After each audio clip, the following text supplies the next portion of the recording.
still not back as Spider-Man? No, technically, he's like full-fledged dead now. Oh, wow, okay. It was like, he was like a ghost in Doc Ock's head, and it's like, oh, well that's what's been bugging me. Go inside his own mind, little mental battle going on, and then, by the way, you're dead.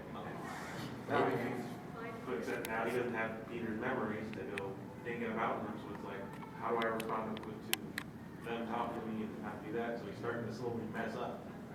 Right before that happened, I was talking to Ken at John the Comics. I'm like, I know they're gonna go this route. Peter's gonna be in his head, and he's gonna just battle them for a while. And then next thing you know, that's what happened.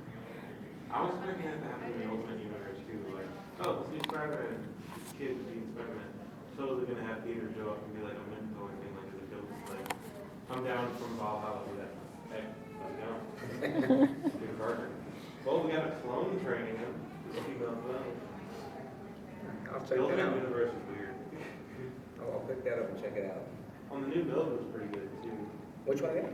The new Nova just came out. Okay. I can't get a hold of issue 3. It like flew under my radar. It's like, oh, it's got issue 2 on the shelf. Okay, I'm back. Still issue 2. Oh, this person issue 2. Issue 4. What? I'll check that. You said Nova, right? Yeah, Nova. Yeah.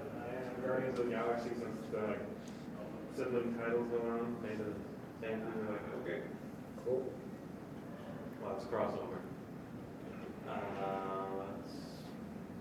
Yeah, I'm mostly just cruising Marvel. I was trying to get to DC, read some Demon Knights.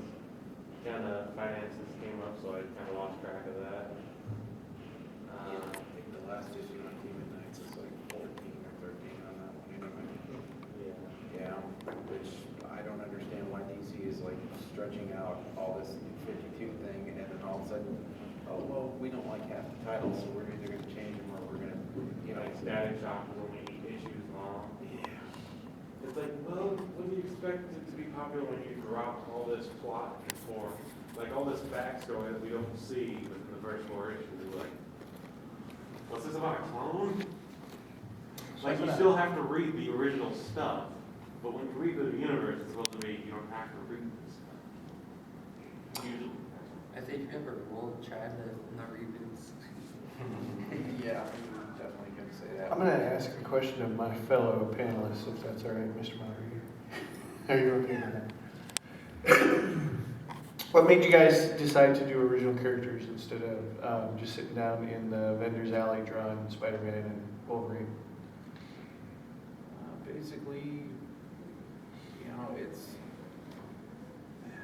a lot more different. You know, it'll sit there and get, I don't know. I mean, basically, we're drawing our own characters because we want to get them out there. And plus, you know, with all the controversy on, you know, drawing fan art and everything else, you know, you want to sit there and kind of stay with your own stuff, and we just feel our own stuff is a lot better.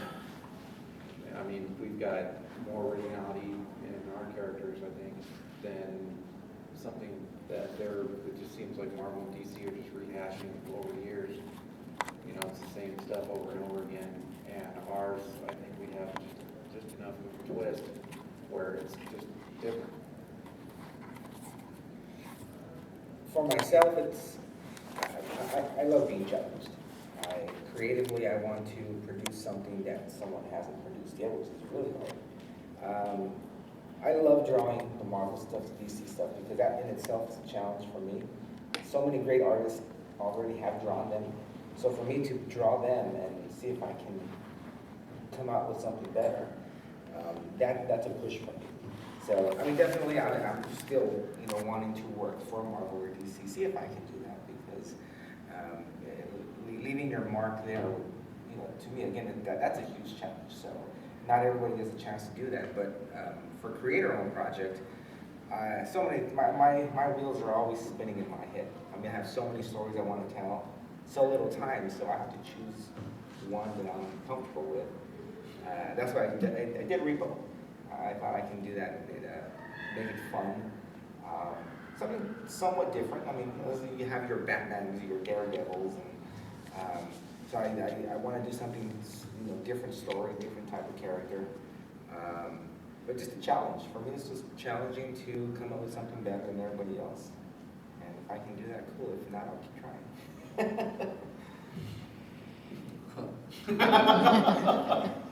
We're getting away. I'm coming after you. As a writer, I think that in the comic book world, like the writers are the ones that take all the heat when the story isn't going the way that they want. Like Spider-Man, like, why'd you kill Peter Parker?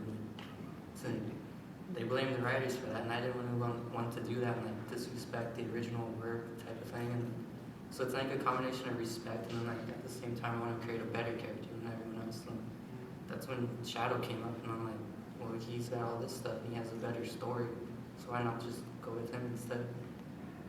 You can't really have like the fans complain like, oh, you killed somebody or you did something because it's my own story. Yeah. Well, none, make no question, they'll still complain. Yeah. You could just respond with, "It's my dude." Yeah.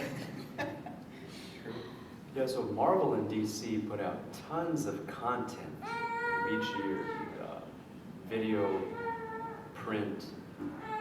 Why do you feel it's important to, publish your own content? I mean, you kind of touched on it. With the original, it's different, it's better.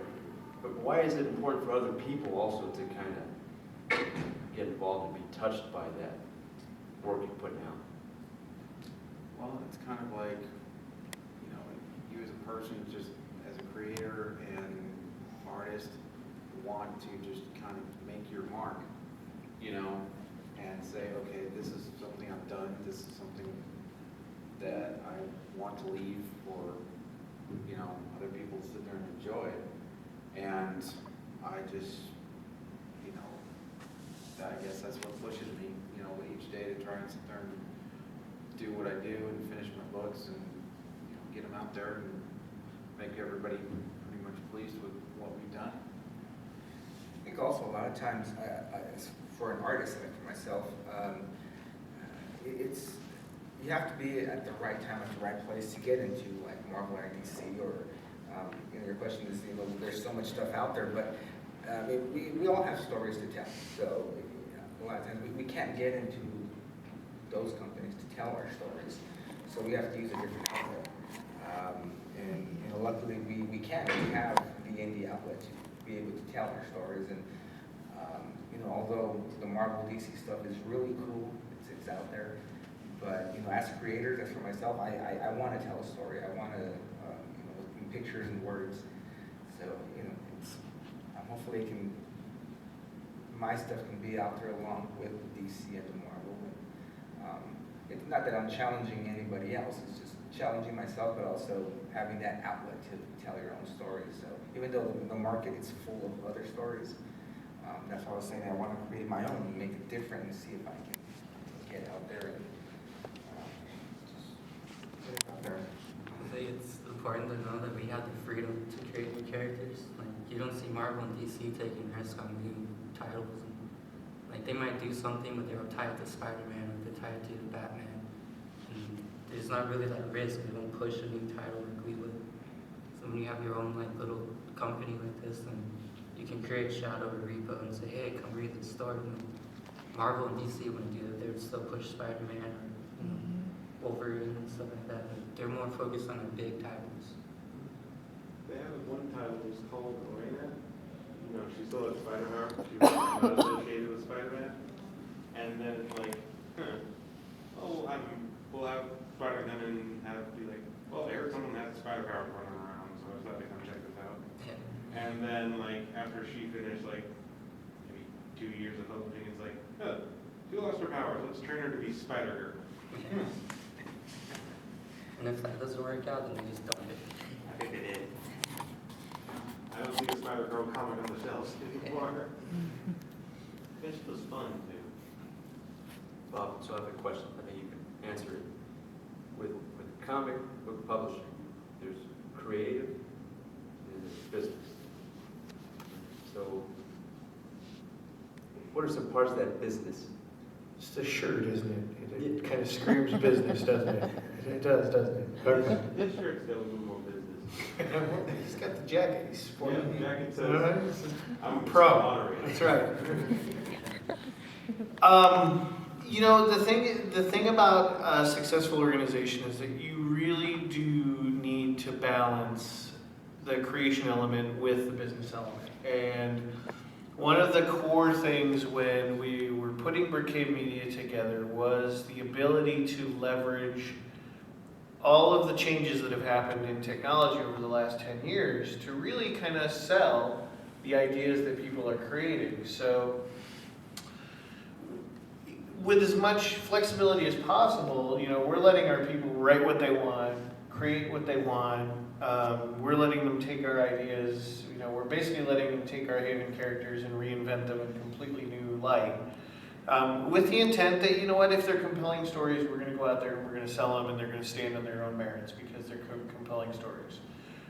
So we're going to leverage all of the tools that we have as an organization to get that story into somebody's hand so that they can read it and get captured by that story. So it's not that we want to sell the story, because the story will sell itself. We want to get the story in front of people so that the story has the chance to sell them. But in the middle of the Mm-hmm. seriously, the more you guys talk, it's like, what are you guys talking? Gonna end up one of those dudes on the website, like, look, 8 pages, not me. And if I can add just a little bit more of the business side, I mean, it's tough because, you know, unfortunately, with finances, you need them, so we have to find ways to, you know, put this stuff out there and bring some cash in so we can, again, put stuff out there, and it's tough, it's really challenging, and, but I guess that's what makes us really, not unique, but, you know, we do work together, we understand the business side, we understand the creative side, and I think to some extent, we're all somewhat business-minded, all of us as a whole. So we understand, this is what we have to do on the business side, and then creatively, we have to get this done. So, and I think it's a really good combination that we all have here. Yeah, we all look at the reality of things too. You know, it's like, okay, you know, if I've got my kids over here or something, I've got to take care of this and do this too. So that's another thing to balance out, you know. So it's all pretty much just us working together, you know. No, the interesting thing is when you said that getting out there, when we do have the money to get out there, we actually get a positive response from it. We had a successful Kickstarter just from putting ourselves out there. We had 2 of them actually. Yeah, 2 Kickstarters, and we put it out there within a day. We funded it, and it was Yeah, huge response. huge response whenever we get money to actually put ourselves out there. It's having the money to get out there that's the problem. And also being in different states, it really helps to spread out the word. You know, I'm doing a lot of talking with different shops out in LA, and you know, just getting the word out, you know, word of mouth, and getting the books in our store. So, and just, you know, we do have a good response towards our books. It's just a matter of getting them into more stores. Yeah, getting them in stores, getting them in the, you know, customers' hands. And I think once we can do that, you know, constantly through the right distributing and everything else, then I'm sure that, you know, the response is even going to be greater than what we're getting. So I heard really 2 things there. Your distribution, and then really having a strong relationship with the stores to be able to get the books on the shelf. Okay. And then, Dustin, you mentioned Kickstarter. You said you've done 2 of those now? Yeah, we had one for Shadow and then we had one for Comic Book. And both of them were successful within a day. And I forgot our goal was 800. I think both of them together earned about $1,400. Yeah. And we used that to get here at Comic Con and put banners up and actually make the comics to give to people. Yeah. And it's also going to help you put Shadow in a separate series next year. Yeah, the whole Kickstarter was because we want to put Shadow in his own series and take him out of Tribal Stories, and we were relying on the Kickstarter to basically help do that. So now we have the funds to actually publish the first Shadow. So since you guys are talking about business and creator, then there's also that third factor of the fan. Like, since you guys are creating your stories, and fans are gonna be like, you say it, fans are gonna be all over you, like, why'd you do this? And you're like, it's my story.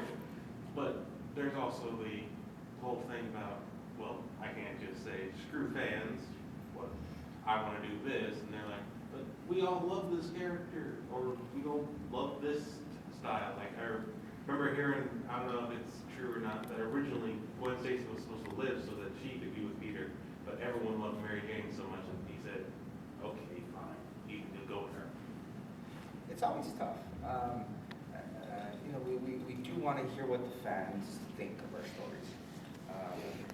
But, you know, we do have to, we have a path already for the characters, and we somewhat have to stay along that path.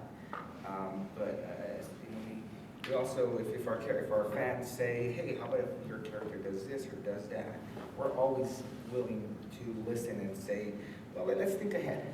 If you have a suggestion or an idea, I'll in my head throw that scenario in and see what it looks like, you know, 3-4 issues down the line. So yeah, I'm very open and want to hear what people have to say regarding our characters, because when I draw something, even though I'm the creator, I put myself in everybody else's shoe as a fan, because I am a comic book fan. So, you know, when I do pick up Spider-Man and Batman, I'm like, what's going on here? So I step away from my stuff and look at it as a fan and say, what are you doing?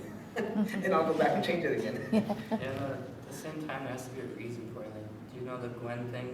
Basically, the writers came together and said, well, Gwen hit a wall. Like, there's no more like evolving with her, with Peter Parker and Gwen. So they killed her out to kind of make that impact and see what Peter Parker would do. Challenge the characters. Thank you. Yeah, challenging the characters. And when Peter Parker went, evolved into this Mary Jane and stuff, and then they had him marry her and stuff like that. And then they retconned it out. Yeah, and then they And erased they're it. like, we can't go anywhere with this other than kids, marriage, life, Yeah.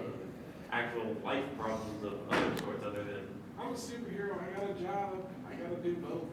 Yeah, that's just the reason, like, I'm not gonna just, like, kill Shadow just to piss people off, basically. It's like, I think it's more of a challenge keeping him alive.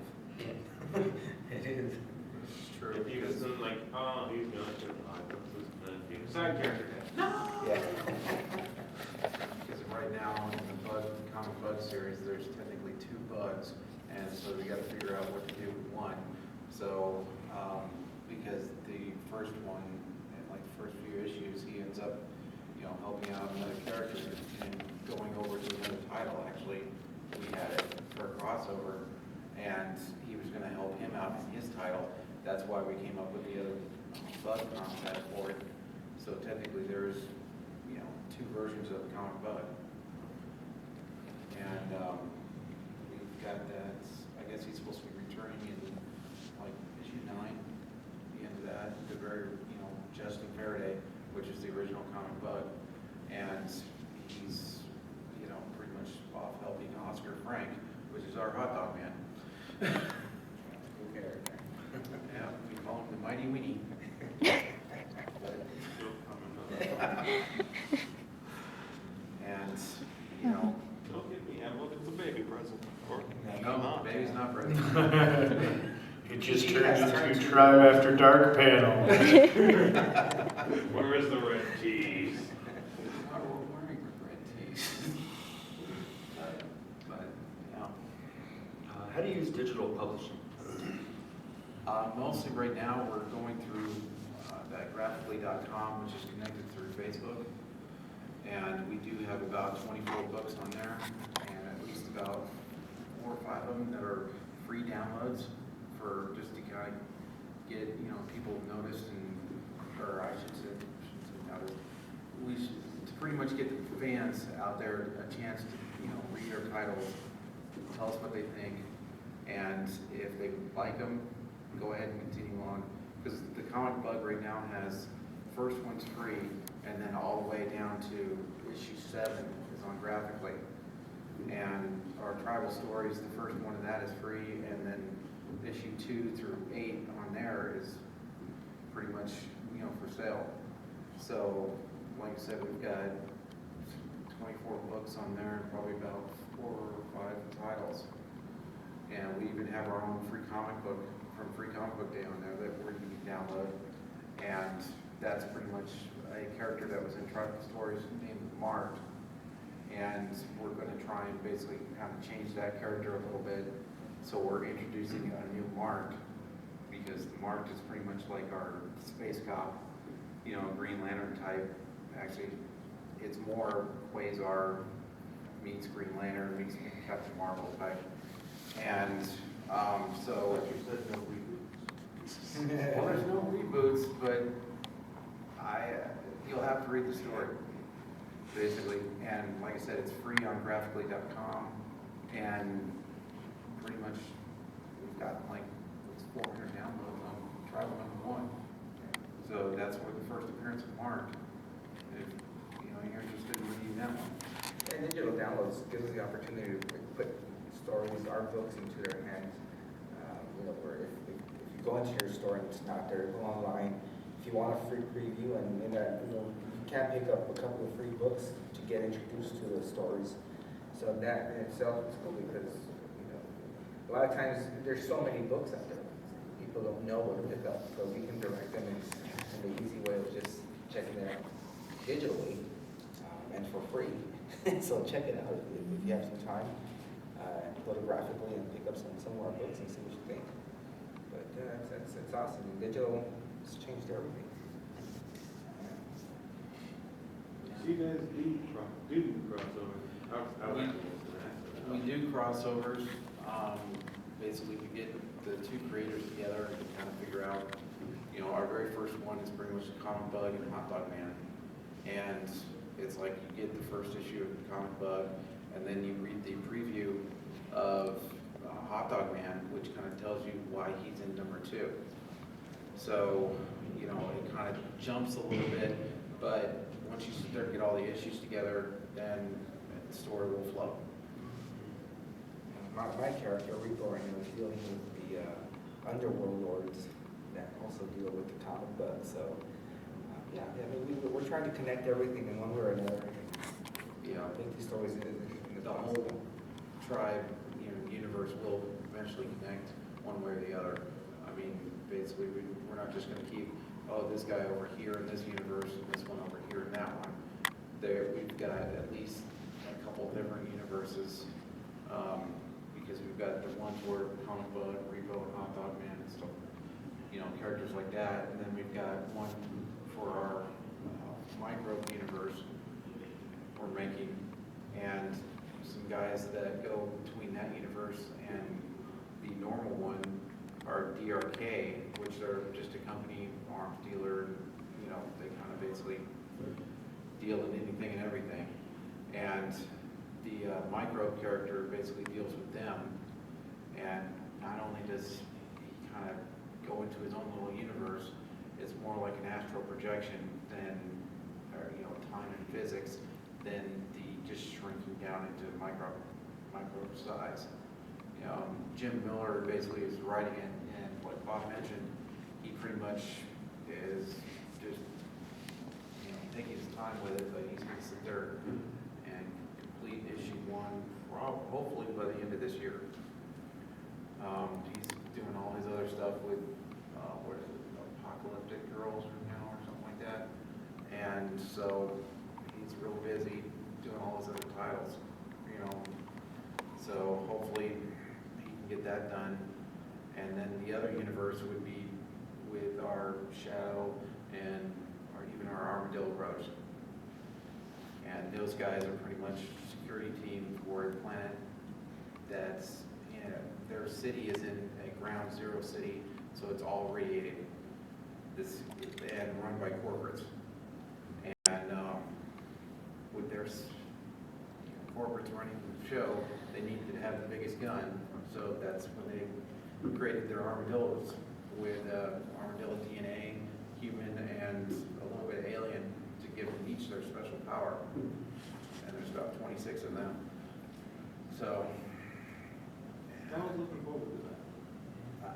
we're still working on that one. We've got only prints on that one right now. I think we have time for just one more question. And with the answer, I just asked in 1 or 2 sentences, but it's an interesting question.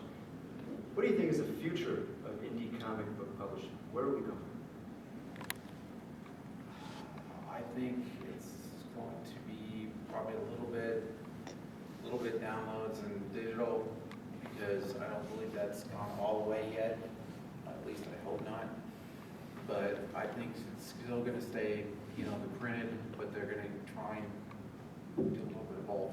I think it's exploding right now because it's so accessible to everything digital. You can get on Amazon graphically, and then you can also like self-publish like we are. And then you have like books like The Walking Dead that just exploded. It's not like back in the '90s when Spawn was like a gem. It's like now everything like indie comics are just booming. Everyone's interested in them, and if you have a good story, I think people will come. I think we're gonna have another Image Comics where people are gonna band together and, create another movement. I've been hearing around different artists who wanna come together instead of, doing the, not just being pinup artists or, artist alley. They wanna come together and put out their stories, but if you have too many people doing it, it's not really gonna make an impact. But because they do want to band together now and bring out their stories as one, I think if we're gonna eventually see something again where not the impact that Image had, but an impact enough to where it's gonna See bigger groups. Yeah, I can see that too. I think all you need to do is look at Daniel and Dustin and the fact that, they're involved a lot more in multimedia, I think, in this generation than you've seen in previous generations. And I think you're gonna start to see that come into comic creation a lot more at the indie level, because you'll have an entire generation of creators trained in multimedia. So they'll be able to incorporate motion, they'll be able to incorporate sound, they'll be able to create a much more visceral experience for the comic than anybody previous to them, and I think that's just going to continue. Well, that concludes our panel. Thank you very much for sharing your knowledge and your experience with us. Now, we can find you on tribecomics.com, and as well as in the exhibit hall, table AA40, right under the 200 sign, and then Brick Cave Media, table 1601. And also, Brick Cave Media has this, they're on an email, you can sign up for their email newsletter, so be sure to do that. Yeah, most of them we got an answer for that. Did you? Yeah, there's a bunch of stuff out there. Look at the Avon. Yeah, it was. Yeah, we're doing the pre-orders for the first issue too. So.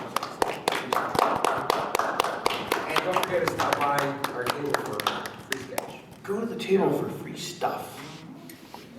How do you recognize it? You say you went to the camp. Let us know Say you want free stuff. Yeah, say all free I'll stuff. be sure to wear the shirt. Considering that I think all the people that are manning the booth are in this room. Yes. Yeah, there's like probably one. I think Unlike yours, you probably got that whole small army on yours. At this point, I think I do. I might have too many people right now.